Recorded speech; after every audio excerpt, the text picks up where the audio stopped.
Hunyo 27, 2025, Ozamis City, Misamis Occidental, ug sa tanan nga managtanaw kanato karong pinaagi sa Facebook page ug YouTube channel sa UNC.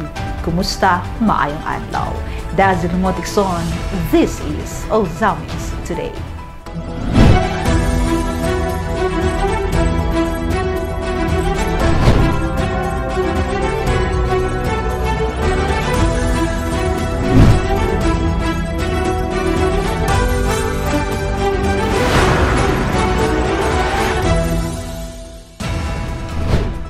Sa ato ang mga headlines.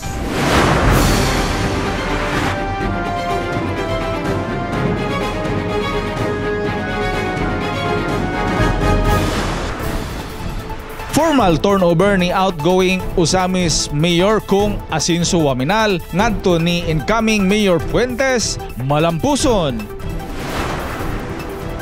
Kung Asinso, Attorney Ende Waminal, gipasigarbo ang suporta nila ni Gov. Henry ug Kong Ando ngadto sa kapulisan. Sumbanan sa tinuod nga Asinso. PNP Ozamis padayon sa higpit nga pakigbatok sa kriminalidad sa dakbayan uban sa ligon nga suporta sa Asinso administration. Release sa second quarter honorarium sa mga bipats sa syudad, bug-os nga gipasalamatan. Usa ka probationary tungod sa kaso sa illegal nga droga, sikop na usab tungod sa samang salaod. Vice Mayor's League Region 10 may bisita sa Asinso Global Gardens. No parking violations na obserbahan sa nagunang mga kadalanan sa dakbayan. Unang paghangyo og tabang, wala pakyasa, kapin sa 41,000 pesos nga excess bill na zero.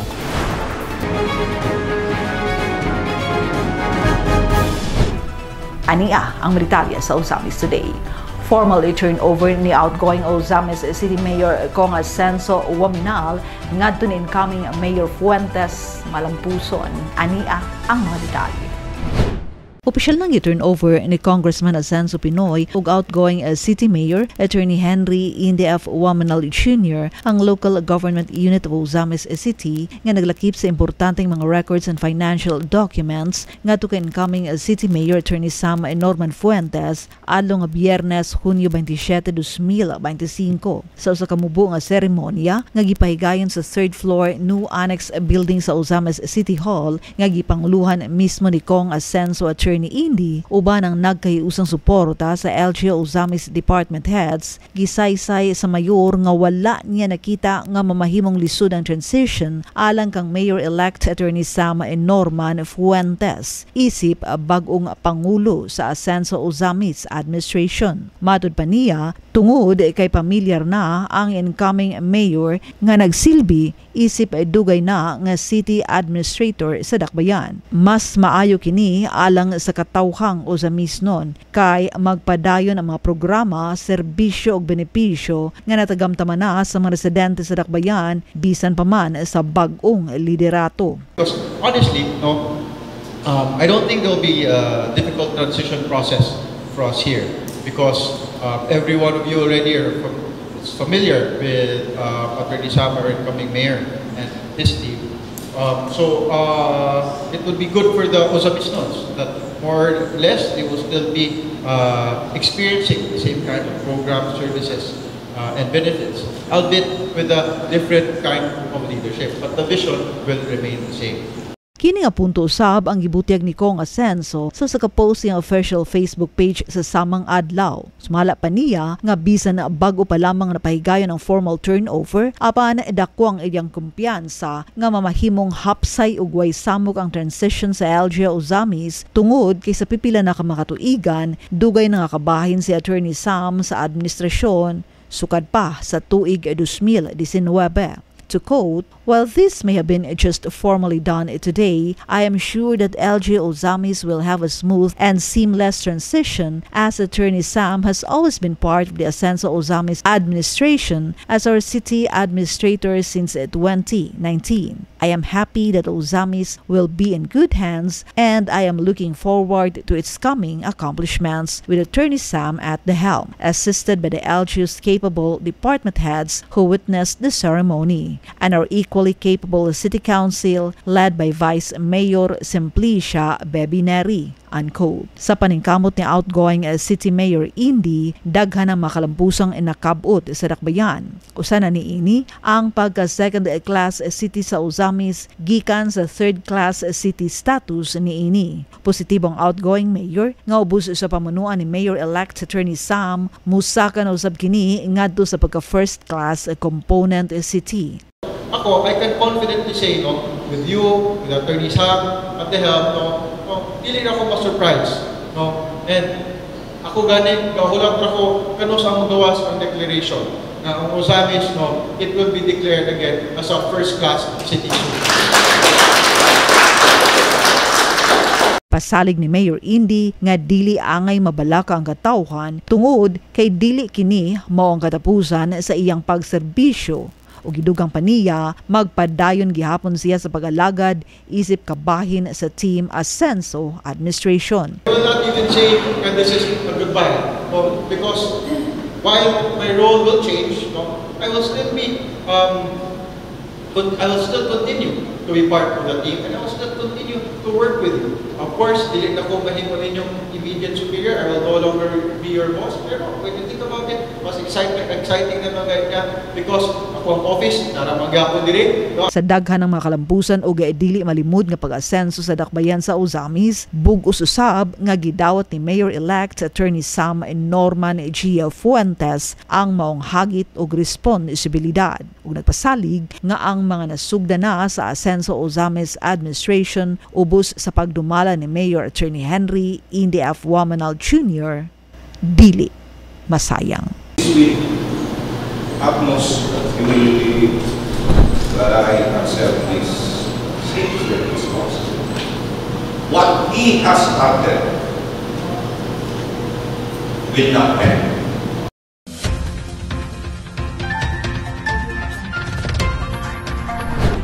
Kung Asenso Attorney Indy Waminal gipasig Garbo ang suporta nila ni Governor Henry Kong Ando ngadto sa kapulisan sumbanan sa tinuod nga Asenso. Ma-report si Bardo Lexon. Gipasigarbo ni Ozamis City outgoing City Mayor og Asenso Pinoy Congressman-elect Attorney Henry Indy F. Waminal Jr. ang mga maayong lakang sa pagsuporta sa duha ka haligi sa probinsya nga sila si Governor Henry S. Waminal ug 2nd District Representative Congressman Sanso Fernando Ando Waminal ngadto sa mga kapulisan nga nagsilbing sumbanan sa Team Asenso Administration sa tinuod nga pag-asenso dili lamang sa dakbayan sa Ozamis apan lakip na usab sa kinatibuk-ang probinsya sa Misamis Occidental. Kini atol sa gibahigayon nga ceremonial turnover and blessing of patrol and rescue vehicles Miyerkules, Hunyo 25, 2025 sa Ozamis City Police Station. Sa iyang mensahe, gipadayag ni Mayor Indy ang dakong kontribusyon nila ni Gov. Henry ug Kong Ando nga mao'y hinungdan sa mas sayon nga pagpadayon sa mga programa ug serbisyo sa administrasyon tungod sa ehemplong gipasundayag sa duha ka mga lideres, ilabi na ang ilang ligon nga partnerships tali sa administrasyon ug kapulisan alang sa malungtarong pag-asenso sa dakbayan. Diin, prioridad niini ang pagmindinar sa kahusay ug kalinaw sa syudad. While they are not here with us today, they were really the ones who made the template, who made it easy for LGUs, who made it clear for Team Asenso that a strong partnership between the law enforcement personnel and the local government is essential to truly achieve Asenso. And it was really these two pillars who made it possible and who made it clear to us here, none other than our hardworking Governor, Attorney Henry S. Waminal Sr. ato ang pakpakan. And our Congressman who made it, who tread the path, in showing the kind of support that an LGU can give to the PNP. No, he did it. He started it when he was mayor. No, we just continued it now, and of course, Gov. Henry expanded it in the province.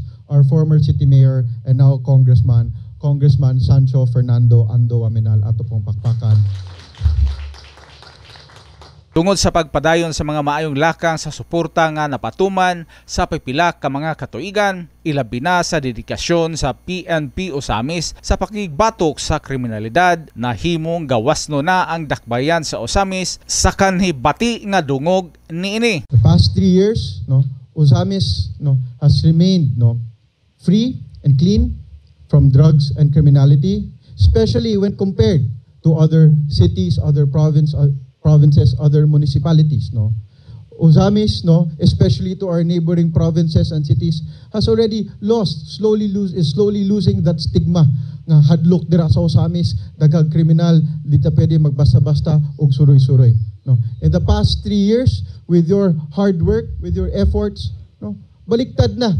Ang mga tao, kumpiyansa na sila mubisita diri sa Osamis. Muingon na sila, wala na kayo droga, krimen dira sa Osamis. In fact, mabitaw nang mahal na kayo ang droga diri, di na basta-basta makapalit because of your dedication. Kini nagresulta sa pagbalik sa pagsalig sa katawhang Osamisnon, dili lang sa mga namunuan, apan ngadto usab sa mga kapulisan. In the past 3 years also, because of that performance ninyo, you have regained the trust of the public. Because I can still remember also 2021 leading to 2022, leading to the 2022 elections, no, the public's trust in the police was slowly eroding. Nga murag mo mahadlok sila, mabalik atong kinaiyang panahon nga mahadlok sila, mosumbong sa police kay basin sila pa'y mainitan, or kung ilang masumbong, dili man ma-report og tarong, dili man ma-document, no.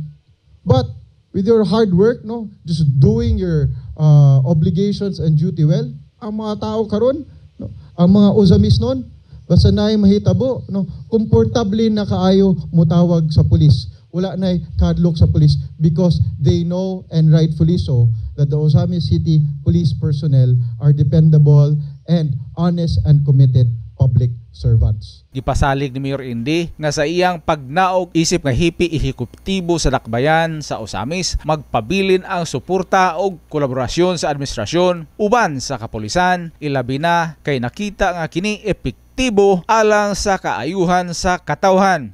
And I want to assure you, no, as I step down from my role as a chief executive of the city, no, that you will never be alone in this continuous challenge of maintaining peace and order.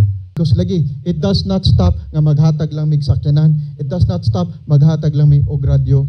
No, it's a continuous challenge. Sometimes we make adjustments. No, sometimes we call on the assistance of our other partners, like ang mga barangay captains, ang ilahang mga bipat. No, but we are only able to know what we can do, no, through our collaboration. And the past 3 years, I have seen how effective that collaboration can be. And I'm sure our neighbors also has seen how effective that collaboration can be. Gidugang pa ni Kong Asinso. I can assure you, you will not be alone in that. No. It will not be limited to providing the necessary resources. No. It will not be limited to providing the necessary assistance. No. As me and Kong Ando have different roles, we're more in the legislative processes, no? I think we can now have a bigger say in the policy, no? On what guidelines should govern ang ato ang mga men and women in uniformed personnel. Kay kami, parehas mo nakita namo, no, nga basta maayo og collaboration and partnership ang LGU ug ang kapulisan, no? It is a successful model. Ang mensahe ni outgoing City Mayor Attorney Henry Waminal, usa ka pagsiguro nga ang tanang nasugdan na nga pagsuporta sa administrasyon ngadto sa PNP Osamis, ilabi na ni Gov. Henry ug Kong Ando magpadayon. Tungod niini, malaumon nga magpadayon usab ang pag-asinso uban sa hingpit nga pagmintinar sa mga kapulisan sa Osamis sa kahusay ug kalinaw nga usa sa mga yawi sa tinuoray ug makanunayon nga pag-asinso sa atong dakbayan. Alang sa Osamis Today, ako si Bernal Tuso. Salamat Bernal, PNP Ozamis padayon sa higpit nga pakibatok sa kriminalidad sa dakbayan uban sa ligo ng suporta sa Asenso Administration. Ani ang report. Padayon ang ligon nga paningkamot sa kapulisan sa dakbayan sa Ozamis sa pakigbatok sa kriminalidad ug sa pagmentenar sa kalinaw ug kahusay sa dakbayan. Kini ang gipadayag ni Police Lieutenant Colonel Harvey S. Abellanosa, OIC Chief of Police sa Ozamis City Police Station kon OCPS sa personal nga interview ni ini sa Asenso Ozamis News Channel adlaw nga Huwebes, Hunyo 26, 2025. Diin iyang gipaabot ngadto sa publiko ang mga pinakabagong updates sa operasyon sa kapulisan, lakip na ang bugos nga suporta sa lokal nga pagamahanan sa pagpanguna ni Mayor Attorney Henry Inde F. Wominal Jr. ug sa Asenso Administration. Sa formal turnover sa duha ka mga Toyota Innova Patrol vehicles alang sa kapulisan sa dakbayan Hunyo 25, 2025, kini hugot nga gipasalamatan ni Lieutenant Colonel Abellanosa nga mibutyag usab nga sa wala pa ang maong turnover, personal nang inangutana si Mayor Indi kaniya kung unsa pa ang kinahanglan sa kapulisan aron mas mapaayo ang ilang serbisyo sa dakbayan. There was one time nga nagstorya mi ni Mayor Indy and he asked me kung unsa pay imong kinahanglan dira jeep para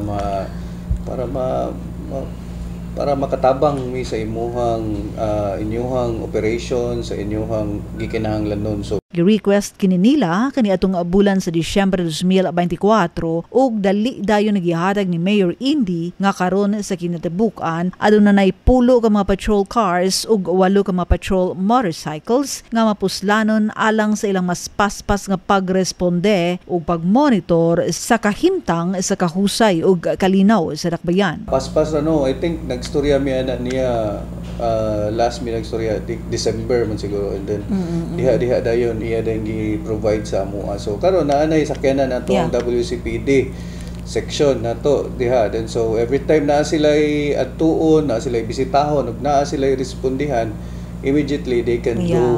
The other one is ang isa nato kasakyanan is gamito nato na para sa staff car kay naman tay mga lakaw pod ang ato mga PCR. So na mag-visit sila sa mga barangays and then mao pud na ilahang magamit. Gihatagan usab og katin-awan sa hepe sa kapulisan sa dakbayan ang kabahin sa 3 to 5 minute response time nga matud pa niya kini dili lisud alang sa kapulisan sa Ozamis tungod sa padayong suporta sa Asenso Ozamis Administration, ilabi na sa gasolina, patrol cars ug uban pa nga nagpamatuod nga bisan kini ginaplano pa lang sa nasudnong level apan napatuman ug gihimo na kini sa dakbayan sa Ozamis. Kaning 3 to 5 minutes response, I think wala pa nakalingkod si atong chief PNP. Ibigin ang buhat na ni nato dire. And kaya kaayo ni nato buhaton. Naa na mong gudi sa ato. And then that's why in terms of compliance wala ta galisod ani. Kay in place naman ato ang ato ang mga patrol cars na ubay-ubay na sa mga strategic places. Mihatag usab si Hepe sa pinakabagong updates sa operasyon sa kapulisan kabahin sa pagkasikop sa suspetsado nga taga Silingang probinsya nga responsable sa pagpangawat ug usa ka motorsiklo sa may Santa Teresita Parish Church, Barangay Banyadero ning Dakbayan niadtong Hunyo 22, 2025. Diin ang suspect nasikop sulod lamang sa 24 oras pinaagi sa mga CCTVs nga nahimutang sa strategic locations sa Dakbayan nga nakatabang sa dali nga pag-ila sa suspetsado ug pag-identify sa posibleng ruta nga giagian iniini. Kini usa ka timaan sa epektibong 911 hotline response. Din ang biktima mitawag sa mga hotline and number aron i-report ang pagkawala sa iyang motorsiklo. Hinungdan nga dali dayon nga mihimog aksyon ang kapulisan sa Dakbayan sa pag-backtrack sa mga CCTVs sa palibot sa lugar ug sa paspas nga pagkasikop sa suspetsado. There is one example of 911 kay ang caller ato nanawag siya sa 911. Okay. 911 to siya nanawag and then kita gidirekta sa Camp Crame sa PCC sa command center, Philippine Command Center nato na to respond sa kanang call sa 911 and then tracking, kuha na to ang plate numbers, description sa motor, atong gi-check sa atong mga CCTV. Yes. And then we coordinated with the kay na naman ta information kung kinsa na siya. We coordinated with the other neighboring towns sa ilahang mga operatiba dito, and then we come up kung sa identity sa suspect. So nakuha na to ang ngalan sa suspect until nag-conduct hot pursuit operation, nakuha na to ang suspect. So nadakpan gid siya. Nadakpan gid na to ang suspect. Kini nagsilbing paymangno ngadto sa tanan nga dili basta-basta nga makabuhat og krimen ang si bisan kinsa lakip na ang mosulod pa lang sa dakbayan sa Ozamis nga adunay daotang tuyo. Tungod kay ang kapulisan sa dakbayan padayon sa ilang hugot nga paningkamot aron mapugngan og mapapas ang kriminalidad sa syudad. Mangita mig pamaagi nga mga dakpan gyud mo na mo. Bisag unsa nga pamaagi ako nang buhaton just to remove you sa kadalanan. Kay sila naman hinon ang murag very brave nga mo anhi diri sa Ozamis kay magbuhat og dili maayo. So which is this will serve as a warning. Daghan naman katong naagid mo ikabutangan. Kaya basta that is a fair warning sa ilaha. Of course. Ang gid mig pamaagi nga i-remove mo na mo sa kadalanan. Bisag unsa nga pamaagi basta kay mawala mo diri sa Ozamis. Dugang pa, padayon ng mga sakop sa kapulisan sa ilang kampanya batok illegal nga droga diin sa bulan sa Hunyo 2025 mikunhod ang gidaghanon sa mga nasiko. Samtang padayon usab ang programang Armas by Lubugas nga bugos nga gisuportahan sa Asenso Ozamis Administration diin mismo si Mayor Indy ang migahin alang iniini. Ug ingon man ang tindahan ni Mamang Pulis nga usa ka dalaygong proyekto sa OCPS nga libreng gihatag alang kaniadtong way kasiguruhan nga makatrabaho isip tabang sa pagtagana alang sa ilang pang-adlaw-adlaw nga panginahanglanon. Nakadawat usab si Ozamis City Police Station OIC Chief Lieutenant Colonel Abellanosa ug pasidungog isip top 2 best performing Chief of Police in a component city sa regional level nga gihatag katumbulan sa Mayo 2025. Insumala pa niya tanan ang among kahago diay is naagid day kaya po isukli. That for me dako kay na siya og kanang impact sa ato ang labi na sa atong mga personnel na kay this award is dili man ni nako makabuot kung wala sila. Gipasalig ni Police Lieutenant Colonel Harvey S. Abellanosa nga ang mga sakop sa kapulisan sa dakbayan kanunay nga magpanalipod, masaligan ug maningkamot gayud sa pagpugong sa bisan unsang kriminalidad dinhi sa Ozamis City. Ug matud pa niya kini dili mahimong malampuson kung wala gayud ang kooperasyon sa katawhan ug labaw sa tanan ang hugot nga suporta sa Asenso Administration. Release sa second quarter honorarium sa mga BPATs sa syudad bugos ng ipasalamatan at ang dawatan ng report ni Leon Shumidalio. Bugos nga gipasalamatan sa mga Ozamisnong Barangay Peacekeeping Action Team kon BPATs ang second quarter honorarium release nga ilang nadawat adlaw Huwebes, Hunyo 26 ning tuiga nga naglangkob sa mga bulan sa Abril, Mayo ug Hunyo diin 1,500 ang matag bulan nga nagsuma total sa 4,500 pesos. Kini isip suporta o pag-ila sa ilang padayon nga serbisyo alang sa pagmintinar sa kahusay kalinaw sa ilang mga barangay ug sa dakbayan sa kinatibukan. Ang second quarter honorarium release gipaygayon sa upat nga binyo sa syudad sa Barangay Di Maluna, Covered Court, Dunya Consuelo, Covered Court, Malaubang, Barangay Aguada, Covered Court nga personal nga gipangunahan ni Executive Assistant to the Mayor for Barangay Affairs John Ducdor, isip representante ni incumbent City Mayor og Asenso Pinoy Congressman-elect Attorney Henry Indy Waminal Jr. Sa interview sa Asenso Ozamis News Channel kang Car Samonte nga mao ang head BPAT sa Barangay Gango og 12 ka tuig na sa pagserbisyo, dako ang iyang pasalamat sa Asenso Ozamis Administration tungod sa makanunayong paghatag sa ilang honorarium nga nagpakita nga sila wala pasagdi sa administrasyon. Ilabi na gayon sa masayo nga pag-release nini. Pasalamat kay kuno sa sa Team Asinso kay wa gyud pasagdi ang among mga bipat sa madawat karon na ilahang ihatag sa amo na 1.5 na dugang na para magamit po namo sa mga kinahanglan adlaw-adlaw. Sumala pa usab ni Lucio Abduhan nga taga Barangay Bungbong nga dugay na usab sa panerbisyo nga sadyang dili pa ang Team Asinso ang nagdumala. Nakaapas pa siya sa panahon nga tag 500 pesos ra ang bulan sa mga bipat ug wala pay allowance gikan sa syudad. Apan karon dako-dako na ang ilang madawat. Dugay-dugay na gyud sir kay lima naman ka kapitan akong nakuanan wala ko kabalo ko sa natutuiga to.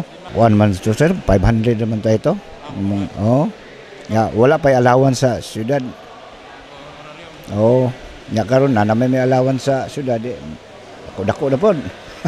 Isip usa ka padre di pamilya, nakita ni Lucio ang dakong kontribusyon sa Team Asinso sa ilang pamilya. Ilabi na sa honorarium nga iyang nadawat nga dako kayog tabang sa ilang galastuan. Ilabi na sa iyang anak nga graduating student nga usa-usab ka grante sa One Family, One Professional Program. Ug tungod nini, bugos siyang nagpasalamat sa mga lideres sa Team Asinso ubos sa pagpanguna ni Governor Henry S. Waminal, Second District Representative Congressman Sancho Fernando Ando Waminal ug outgoing City Mayor ug Asinso Pinoy Congressman-elect Atty. Henry Indy Waminal Jr. 4-5. Dako na sir, tabang na kayo sa mga estudyante ni. Mga plite-plite, okay na kayo, makatabang na. Utang pa, kabayad pa. Kaniron sir, budget yun na mo sa ako ang bata yun sa eskwela sung bata. Mo graduate man akong batas tanggong pod. Oh, college na. Nag-intern training siya karon. One cream. Napasalamat po ko nilang hindi og nigob kay scholarship yun akong bata niya. Oh, dako kay kong kalipay pod. Nakatabang siya sa mo. Mura siguro na akong konser kay Brog. Saad ni Lucio Abduhan o Carl Samonte nga padayon silang musuporta og manerbisyo alang sa pagmintinar sa kahusay og kalinaw sa ilang barangay. Isip balos sa ligon nga suporta sa Asinso Administration diin sumala pa nila.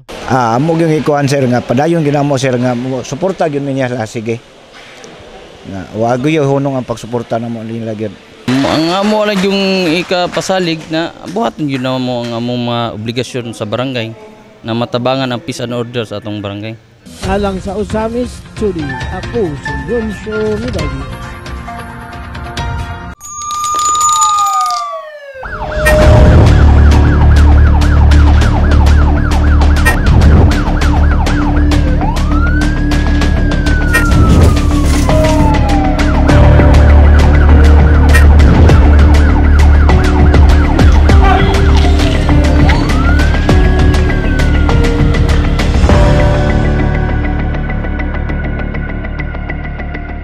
Usa ka probationary tungod sa kaso sa illegal nga droga, sikop na usab tungod sa samang isa laod. Nibalik alang sa police report si Leon Chubidalio.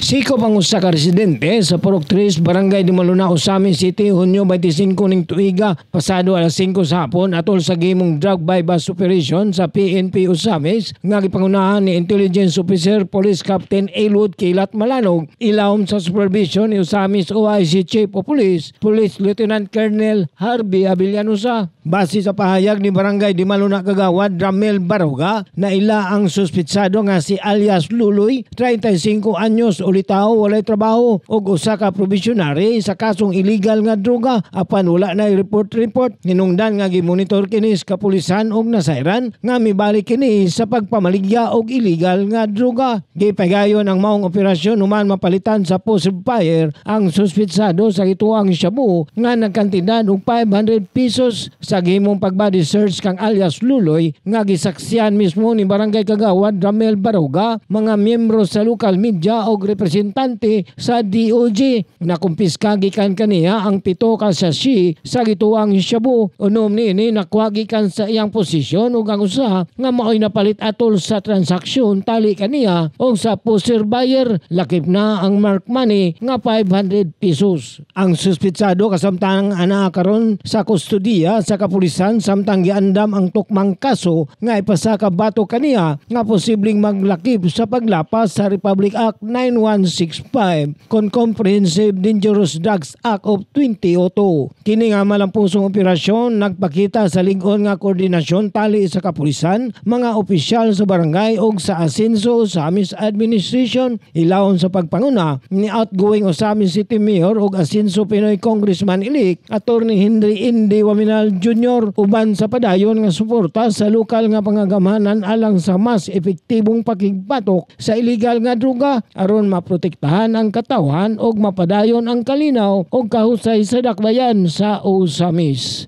Alang sa Osamis Today, ako si Leoncio Medalio. Salamat Leoncio. Vice Mayor's League Region 10 may bisita sa Asenso Global Gardens. Gitutukan ni Glenn Ray Ruluna ang maong balita niyang report.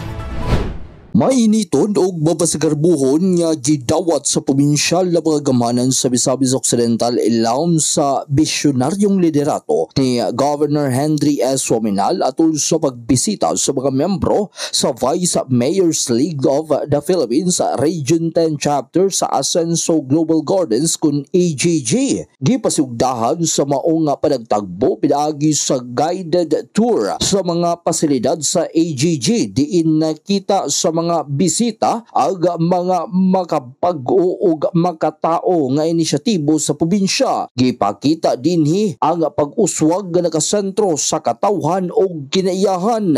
Human sa tour gilipay ang delegasyon pinaagi sa usa ka lamian nga tradisyonal nga prihapod ug dagpaila sa tinuod nga kaidit ug pagkamahinatagon sa mga misamisnon. Kini nga makahuluganon nga panagtagbo nagpakita sa padayon nga paningkamot sa probinsya sa pagtukod og lig-on nga relasyon tali sa mga LGU ug sa pagpalambo sa komunidad nga naghiusa og nagtinabangay. Gipadayag usab sa mauga kalihukad ang panglantaw sa Misamis Occidental nga ang misamisnon magpuyong malinawon malambuon og malipayon ubos sa kidaiya nga matinahuron matinud-anon matinapangon og mahigugmaon. Alang sa Osamis Today, kini si Glenn Ray Ruluna. Salamat Glenn. No parking violations na obserbahan sa nagunang mga kadalanan sa dakbayan. Adoni Dicena para sa report. Gipahinumduman sa konseho ang CTMS o City Traffic Management Services nga ibalik pagpahugot ang pagbadlong sa mga behikulo nga may parking sa gibawal nga mga lugar sa kadalanan sa sentrong bahin ng syudad. Mismo si Land Transportation Office Osamis District Head Salome Navarro ang may padangat sa maong obserbasyon ngadto sa hawanan sa konseho sa gipahigayon nga public hearing labot sa City Traffic Lights Proposed Ordinance dili palang dugay. Matud pa ni LTO Osamis District Head Salome Navarro nga ang mga dalan nga duol kaayo og crossing o intersection dili mahimong parkingan gumikan kay maglisod ang mga sakyanan pag maniobra paliko nga posibleng makalangan sa dagan sa trapiko o baka makabundol. Gilayon usab nga gimanduan ni Majority Floor Leader Attorney Mars Tapayan si CTMS Head Wendell Inaan nga ibalik pagpa-istrikto sa no parking policy nga maunsay mando sa DILG sa gitawag nga road clearing order. Wala na mention ang illegal parking with near the intersection. Permi na ko makita nga naay mag-park, so the rules on parking is no parking within 6 meters from the intersection, and yet daghan ko makita dinhi sa ati-atihan og sa PLDT Sir Wendell nga maglisod in town og turn right kay naay nagpark kay mo palit og pruta sa atbang. So and also in other intersections nga naay mga traffic light installed. So atong i-appeal siguro ang illegal parking. Okay, Sir Wendell, you heard Ma'am Salome, no? Na yung mga illegal parking, apila lang po na itong mga parking sa dalan kay namatay road clearing ordinance. Naman po na sa itong citation po na Mr. Chair nga illegal parking, traffic obstruction, ma-apply po na sa itong citation na ito nga giingon ni Ma'am Salome. Ma-approve na po na na-approve, ato na po na, pero bisa pa wala ma-approve kaya naman sa 10.5 na industry 10, maamo man na pong i-apply po na naapon, Mr. Chair. Alang sa Osamis Today, Adoni Dicena reporting.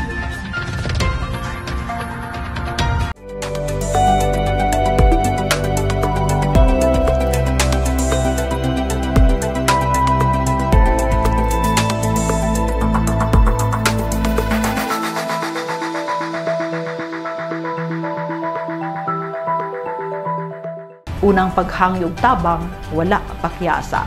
Kapin sa 41,000 pesos na excess bill na zero. Atong dawaton ang report ni Angela Me Kirante. Wala gayud damhan ni Edna Fuentes Labial nga isip first time nga nakabenepisyo sa Ascenso Ozames Free Hospitalization Program, buhi niyang nasinati karon ang kasinatian sa uban din matod niya dako ang iyang kalipay tungod kay nahatagan sila sa kahigayunan nga ma-zero balance pinaagi sa tulo ka mga haligi sa probinsya nga maoy naghatag og dakong tabang sa mga katawan pinaagi sa ilang mga programa nga gimugna lakip na niya tong dili dayon makabayad sa ilang hospital bill tungod sa kawadon sa pinansyal. Wa jud nako damha ba first time pud nako karon ma'am niya. Ako jung na kuan nasinati gyud ang nasinati sa uban so dako kay kung kalipay nga gibuligan mis niya sa higayunan niya. Pinaagi nila sa atong 3 pillars niya. Sila jud nakatabang kanamo niya usa niya dili bitaw jud dayon makabayad dayon ma'am sa tungod sa kawadon. Si Edna Fuentes Labial, 54 anyos, residente ug usa ka barangay health worker kon BHW sa Purok Sulundon, Barangay Tinago, Ozames City, mapasalamaton sa Ascenso Ozames Administration tungod kay sa pagka-admit sa iyang igsoon nga si Tatay Renato Fuentes, 62 anyos, na zero balance kayud ang iyang excess bill sa hospital. Ako de si Edna Fuentes Labial, taga Purok Sulundon, Tinago, Ozames City, 54 years old. Ang na-admit karon ako ani siyang brother, nga si Renato Fuentes, 62 years old ma'am. Matod pa ni Edna, ang iyang igsuon na admit tungod sa kalit nga pagsaka sa blood sugar ni ini nga miabot og kapin 300 tungod sa diabetes ug kalit nga nagluya ang iyang panglawas, hinungdan nga dali nila kining gidala sa St. Joseph General Hospital tungod kay kini ang labing duol nga hospital gikan sa ilang barangay. Na-admit siya ma'am kanang nani siya diabetes siya ma'am then kuan na confined dayon siya kay ning kalit lagtaas ang iyang sugar na abot og 300 kapin then na lumoy din siya then mamba kay first time pabitaw niya then moto niya mo din siya nadali na mo nagipadala din dito sa St. Joseph Hospital ma'am kay mas dool man siya kaysa laing pang hospital. Ang maong balatian sa iyang igsuon, dugay na niyang gibati apan ginabaliwala lang kini ni Tatay Renato tungod sa kahadlok nga magpa-admit sa ospital ug butyag pa niya nga kini mao gayud ang iyang unang higayon nga na-admit siya sa hospital. Taod-taod na gyud ni siya ma'am pero gibaliwala lang niya ba kay mahadlok man gud siya magpa-admit ma'am ba kay first time pa pud niya. Base sa diagnosis ni Tatay Renato, aduna kini diabetes mellitus type 2 ug pulmonary tuberculosis nga hinungdan sa kalit nga pagsaka sa iyang blood sugar ug rason usab nga may kabat sa 41,659 pesos and 40 centavos ang kantidad sa ilang excess bill sa ospital. Apan kini hingpit nga na zero balance pinagi sa halangdong programa sa Ascenso Ozames Administration nga mao ang Ascenso Ozames Free Hospitalization Program. Ang among excess bill karon is 41,693 and 40 centavos. Yes, then na zero balance gyud no sa ato ang Ascenso Pinoy. Salamat kay no. Busa ni ini, dakong pasalamat ang gipaabot ni Edna Labial ngadto sa tulo ka mga haligi sa probinsya sa pagpanguna ni Governor Attorney Henry S. Waminal, Congressman Ando Waminal, outgoing Mayor ug Ascenso Pinoy Party List Congressman Attorney Henry NDF Waminal Jr. ug ingon man kang Ozames City Mayor-elect Attorney Sam Norman G. Fuentes tungod sa dakong tabang nga iyang nadawat alang sa iyang igsuon. So dako kay ko pasalamat sa ato ang 3 pillars nga si Governor Henry Waminal ug sa ato ang Congressman Ando Waminal and also sa ato ang Mayor Indy Waminal ug sa ato pong kaming pudpuhon niya sa ato ang Mayor Puhon no, si Fuentes Sam. Nagpasalamaton ko kaninyong tanan sa inyong pagtabang namo. So dalaygon kay no, nagpasalamaton ko sa nilang tulo, more power and God bless kay sa ninyong tanan. Alang sa Ozames Today, ako si Angela Me Kirante. Salamat me ang Ozames Today hatod kanato ingon nga serbisyo publiko sa Ascenso Ozames Administration ubos sa liderato ni Mayor Attorney Henry Indy F. Waminal Jr. pinaagi sa Asenso Ozamis News Channel. Alang sa dugang impormasyon, please like our official Facebook pages. Kung Ando Waminal, Attorney Indy Waminal of Asenso Ozamis News Channel. Please subscribe to the official AONC YouTube channel. Diin makita sa ninyo nga nakastream live ang among mga programa. Yes, Ozamis Today is also on replay sa DXHP-FM 90.7 Bay Radio. Sa ngalan sa kinibukang AONC team, Leoncio Nidalio Bernatson, Adoni Dicena June Purgatorio, Ares Carpio Kim Tangaro Macjul Malinis, Mary Melody Reyes, Angela Macarante, Mary Ann Lumapas, Xander Dalid, si Glenn Ray Ruluna sa Misamis News Network. Ako si Dazon Modixon, daghang salamat. Padayon Asenso Ozamis, Asenso Segundo Distrito, Asenso Misamis Occidental, Asenso Pinoy.